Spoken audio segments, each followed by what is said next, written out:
हनुमान जी के धर्मपिता वायु थे, इसी कारण उन्हें पवन पुत्र के नाम से भी जाना जाता है।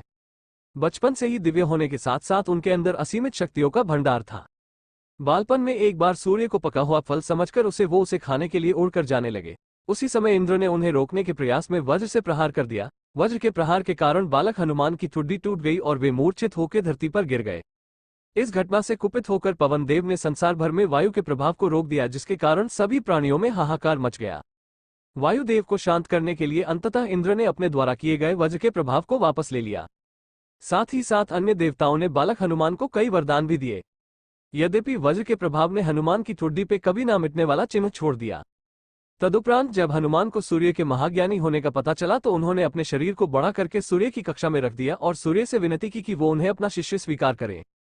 मगर सूर्य ने उनका अनुरोध ये कहकर अस्वीकार कर दिया कि चूंकि वो अपने कर्म स्वरूप सदैव अपने रथ पे भ्रमण करते रहते हैं, अतः हनुमान प्रभावपूर्ण तरीके से शिक्षा ग्रहण नहीं कर पाएंगे। सूर्य देव की बातों से विचलित हुए बिना हनुमान ने अपने शरीर को और बड़ा करके अपने एक पैर को पूर्वी छोर पे और दूसरे पैर को पश्चिमी छोर पे रखकर पुनः सूर्य देव से विनती की और अंततः हनुमान के सतात्य दृढ़ता से प्रसन्न होकर सूर्य ने उन्हें अपना शिष्य स्वीकार कर लिया। तदुपरांत हनुमान ने सूर्य देव के साथ निरंतर भ्रमण करके अपनी शिक्षा ग्रहण की।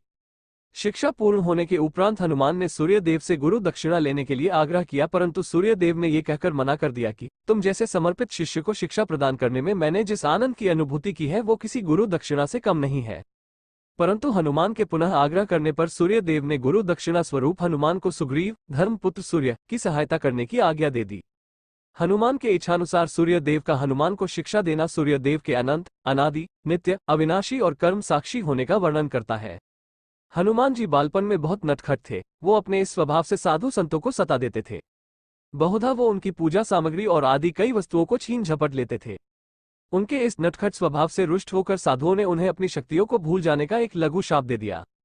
इस शाप के प्रभाव से हनुमान अपनी सब शक्तियों को अस्थायी रूप से भूल जाते थे और पुनः किसी अन्य के स्मरण कराने पर ही उन्हें अपनी असीमित शक्तियों का स्मरण होता था।